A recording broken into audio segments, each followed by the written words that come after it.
Hello, Rubies. Welcome back to another episode on the Ruby Pink Mindset channel. And Rubies, we are here for all of the women that are seeking to live a fulfilled life in 2026 and forward. And I do this by giving you strategy, I give you tools, and also I always back it up with wisdom from the Bible so you can be more intentional. This episode is going to be a reflective one for you. And Rubies, every single year, hospice nurses hear confessions from people who are preparing to leave this world. And I think that this is such a good episode for us to take into consideration, being that it's the end of the year and this is the time that we mostly reflect. And I want you to know that as I was searching up this topic and just doing research, the most shocking thing about what hospice nurses say is that the things that people regret is never the things that we spend the majority of our life stressing about. So let's get into today's episode. So what is hospice? Hospice, Rubies, is basically the type of caregiving to people who are in the final stages of life. And this is where doctors shift from basically treating an illness and they now focus on making the person comfortable, peaceful, and basically emotionally supported and spiritually ready to actually transition into the spiritual realm. Now, these are going to be raw truths, Rubies, and honest truth from people who were able to speak when basically the mask of life fell away or when they were able to reflect. And today I'm going to share the 10 lessons that I feel was the most profound whilst doing my research that you can learn early on, Ruby, so you don't have to wait until the final chapter of your life to truly live. Now, the first lesson, Ruby, is that I will always tell you to do, and this is why I tell you always pour into you, is that you have to learn to love yourself before it's too late. This simply means that most women will live their lives, Rubies, and they will live for decades, and they will always be hard on themselves. They will never give themselves the love that they truly desire. They will never give themselves the love that they truly deserve. If you don't soften the way that you treat yourself and the way that you talk to yourself, you're going to start treating life like it's a punishment instead of joy. The number one thing that you should do before it's too late is to love yourself. And in order to love yourself, you have to pour into yourself. You have to pour into yourself. Stop sacrificing your whole well-being for others. Stop sacrificing your peace. Stop sacrificing your joy. Stop sacrificing your love. The first thing that you have to know is love yourself before it's too late. The second lesson, Rubies, that you will have to learn is to stop waiting for the right time. That's the reason why I created this channel for you, because I want you to learn to capitalize on knowing that the right time is right now. You don't need to wait until 2026 to start making changes in your life. If you are not happy with the current life that you have, you need to wake up and start changing it. Yesterday, I did an exercise with myself where I said, if I had to live like the woman I wanted to be, starting right now, what life would I live? I then looked over that list, Rubies, and what I could actually do now, I realized I had already started. And then I realized the things that I had to put a little bit more effort to do in order for me to reach where I need to reach. Hospice patients say, most of them say that they waited too long to do things that truly mattered. If traveling is on your heart, do it. If finding that business that lights you up, do it. You have to choose your heart. And I think this is the conversation that most women don't have with women. Choose your heart. Can I tell you, I understand when chapters in my life come to an end and when I should start to begin a new chapter. And I've learned to master this, and it helps me to not attach to things that were only there for a season. A woman will stay stuck in pause mode, and this will ultimately, honestly, Rubies, kill your glow. That's why you see a lot of women are not happy. It's because we take life paths on things that were never meant for us to stay and continue on. So the second thing you have to know is learn to stop saying that I have to wait on the right time to take the risk. Take it now. Now, I'm not saying just go in and don't plan. If you fail to plan, you plan to fail. But there are some moments that you have to just take the risk. Number three, you have to learn to choose your peace over people pleasing. So that means that you have to stop being the overperformer on a job that you know that you're not going to be on 5 years from now. It's just that simple. You have to learn that, guess what? I love this person, but this person is not going to give me the marriage, the children, or the security that I need in life for a companion. So it makes sense for me to walk away now. Most of us are looking at situations in our life knowing that it's a dead end, but then we continuously continue on that trajectory with that particular situation. Almost every patient that is in hospice, and it's just not women, but men alike, they said they wasted years trying to be liked.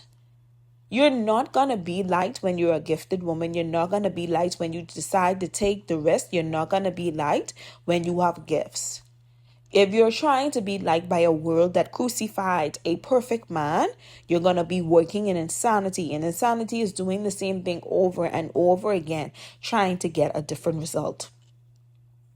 Your peace should always be priority. If it costs your peace, it's too expensive. And one of the promises that God asks us, that God tells us, is that He wishes for us to have peace and a sound mind. You need to think about the emphasis of the promises that God gives us, And one of the emphasis is peace. So therefore, I know if somebody does not bring me peace, it is the enemy at work. Something is not right. Because you don't serve an author of confusion. And the Bible tells us, let's do everything in decency and in order. Okay? Number 4, you need to say what you need to say. Stop holding in things. Say what you need to say. Regret most of the times comes from unspoken words. Whether we regret to not tell somebody that we love them in that moment. Whether we regret not giving an apology. Whether we regret not showing gratitude. When you suppress your emotions, you block intimacy and softness that was actually your design as a woman. So one of the things that the world has taught us is that we have to be aggressive in our approach to say things that we are displeased with. It wasn't until I started to learn myself and learn my femininity and learn the connections of myself that I started to realize that I am more assertive when I am calm than when I am loud and overbearing. Number 5, Ruby, is that you're going to learn to start to nourish your relationships that nourish you. One of the things that my mom used to tell me is, don't love the one you love the one who loves you. And it wasn't until I was older that I started to understand what that meant. At the end of the day, the only meaningful connections should truly matter to you, Ruby. A well-kept woman is going to be intentional about who she gives access to. The only thing that you need to be focused on are the things that are reciprocating love back to you. That's why the most powerful women are the ones that walk away from situations that don't serve them. That's why men and other people go crazy over the women that learn to walk away. Because in a world, we're taught to learn to stay in situations that don't fulfill us. Walk away. There hasn't been a situation that I've not walked away from where that person has not come back. And it was because in that moment, they didn't understand the value that I would have possessed. But then sometimes people have to do without to understand your value. Okay? Number 6, learn to listen to your body, rubies. And I always tell you, you have to take care of your health. Many women today, they ignore stress, they ignore pain, and they ignore exhaustion. And then that's when a crisis hit. Stop stressing. Your body is your first home, When you don't honor your body, when you don't take care of your body, everything else will collapse. If you don't believe me, go on TikTok and put in what the stress does to the woman's body. Your hormones are thrown off. You get outbreaks. You get hospitalized. You get hospitalized. I was watching a story the other day on TikTok. I think the woman went in cardiac arrest because of stress. The Bible tells us not to worry about anything. So why do we do the very thing that we are told not to do? So you have to learn to detach yourself from what everybody else got going on. I am now learning to not allow people to drag me into their chaos and into their mess. If it causes my peace, I don't want to be a part of it. Number 7, Ruby, is that hospice nurses say, most of their patients say, is that they wish they would have forgiven more. Especially, you have to learn how to forgive yourself. People carry decades of self-blame. There was a time in my life I didn't know how to forgive myself, because when you get wisdom, and the Bible tells us that in Proverbs, that, the beginning of wisdom is really the beginning of sorrow. And it's because then you realize how ignorant you were. And there were some mistakes that I made in my life I just wish I didn't make them. And then I realized that it was a toxic loop that I continued to go through with myself, because I would not forgive myself for not knowing better in that moment. Even when in that moment I committed that mistake, that I was like, I should have known better. The repercussions of your past self should not be the reason that your future and your present self cannot succeed. You have to learn to forgive yourself. And you know what it is? You cannot forgive yourself by yourself. It took me having to ask God to teach me how to forgive myself, because it's not in my first nature, flesh-wise, to forgive.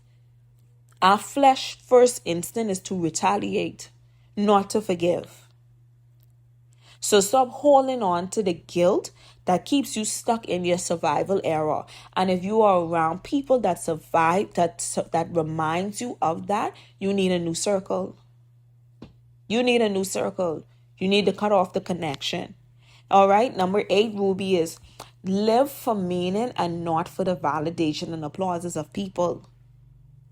Most of the things that I did in my life that has brought me the most fulfillment, people thought it was unconventional. When I started to write my books, people didn't think my books were serious. When I started to give advice, people did not take it serious. They felt like I should be realistic. But this is my reality, because this is my gift. I don't live for people to give me a round of applause. I live because I want to help people, and women in particular, because I noticed that the way that the enemy is attacking women is for us to lose our identity. And if I can change your identity, I can change your trajectory and your path to life. I can make you think you are something else than what you were called to be. External validation will never fill your void.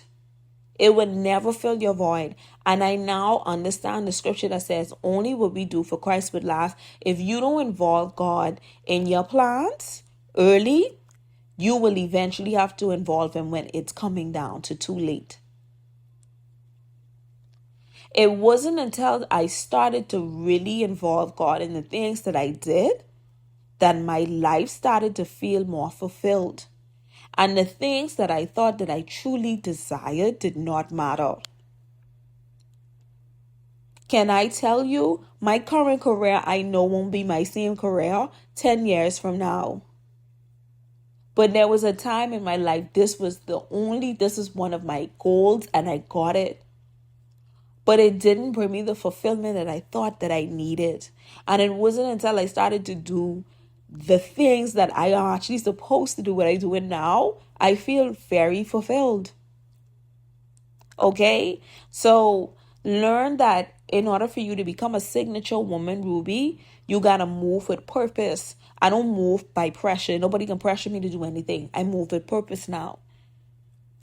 Number 9, Ruby, is lessons that you can learn from hospice nurses, is that many people don't allow themselves to be happy. You keep postponing your happiness. And I am one of those people. I used to be one of those people, Rubies, where I can only feel happy until I reach this certain point, or until I made this certain amount, or until I had this certain job, or until I had this certain relationship. I used to really keep postponing my happiness. I would not live. And it wasn't until this year I realized I was so busy postponing my happiness for the next happiness that I think was going to come. I realized that I didn't live. Like, some seasons does require you to be productive, but learn to be productive and live at the same time. Happiness brings femininity in a magnetic way. It's a feminine magnetic enhancer, rubies, and you will become more radiant when you choose it. Have you ever seen women who live, like women who feel like they deserve everything that God has for them? There's a magnetism about them. They live, they eat good, they romanticize the food that they eat, the coffee that they drink, the life that they live, the gym they go to. You have to live. Ruby, you have to live. Live. And every time I think about when I used to live, there was a time in my life I wanted to live. And I realized that because I became such a goal-oriented person, that the enemy used sometimes too much of a good thing can be a bad thing. And then I started not to realize how important it was for me to live. And I remember the moments where I felt light or where I did not worry, where I actually capitalized. I went to sleep, I wasn't worrying, I wasn't tossing, I wasn't turning. And now intentionally, as 2026 approaches, I said, I'm going to live. I'm going to live. I am going to live, and I want you to live too. Okay? And last but not least, Ruby, the 10th lesson that you can learn from hospice nurses based on the advice from those women. They would tell you, don't dim your light for anybody. I remember I used to simmer down myself in rooms with people because I felt I was too much. And then you know what revelation I came to after listening. There's this lady, and I encourage you to watch her. Her name is Jody Taylor, right? And she basically teaches you how to live better. She teaches you how to really become that woman. And one of the things that I realize is that if I'm in a room where I have to dim my light, I need to be in a different room. Because when you are around people who are more advanced and more wiser than you, and at a certain pinnacle than you, your light doesn't do anything to them. And then if you're around like-minded people, they appreciate your light. Women love to shrink themselves. And I used to do that because I felt that was too much. I would shrink myself because I would say, like, okay, I'm not going to show up to work with makeup on my face because everybody's going to look at me and say I'm doing too much. I'm not going to wear heels to work because people are going to say I'm doing too much. I went through that. I went through those phases where I felt I was doing too much, and I would be concerned because people made me feel uncomfortable for being something that I actually enjoy being. Like, I love being a girl. I don't know about other women, but I love being a girl. Okay, every time you dim your light, Ruby, you disconnect from what your God-given identity was from the beginning. Okay? Now, these were 10 lessons, rubies, that these are confessions, basically, rubies, that will teach us something powerful when it comes to living life and how we're going to think about our 2026.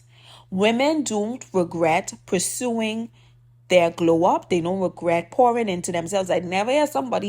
Never heard somebody on their deathbed say, I regret pouring into myself. I regret loving more. I regret forgiving more. I regret traveling more. I never heard them say that. So the things that you would hear people say, I think they're the things that you should start doing. But one thing I could tell you, they will tell you is that they regret not developing themselves. They regret not taking that jump. They regret not leaving that job. They regret not falling in love. They say those things. You don't get to the end of your life, Ruby, wishing you played smaller, You regret not stepping into who you were supposed to be. You will never regret stepping into your feminine identity sooner than later. And it wasn't until I started to move more like a feminine strategic woman in a world that was trying to burn me out. It wasn't until I started to realize my gifts would make room for me. Because, see, the reason that a lot of women don't walk into their identity, rubies, it is because it comes with patience. Feminine finesse comes with taking your time. So now I got to take my time, and I have to watch things grow. I have to nurture it. That's how you grow, and that's how you nurture stuff. And I want to leave you with the scripture, rubies. It says in Proverbs 31:25, it says, she is clothed with strength and dignity. She laughs without fear of the future. This scripture, ruby, should remind you in 2026 that a well-kept woman moves with intention. That a well-kept woman don't wait. A well-kept woman don't shrink. But a well-kept woman is going to live. Fully live. Now, rubies, if this episode hit your spirit, The real transformation will happen inside of my signature life bundle. If you haven't had an opportunity to check it out, and that's where I teach you the step-by-step feminine system to rebuild your habits, to rebuild your identity, your boundaries, your softness, your routines, and your self-worth. So everything that you heard today was awareness.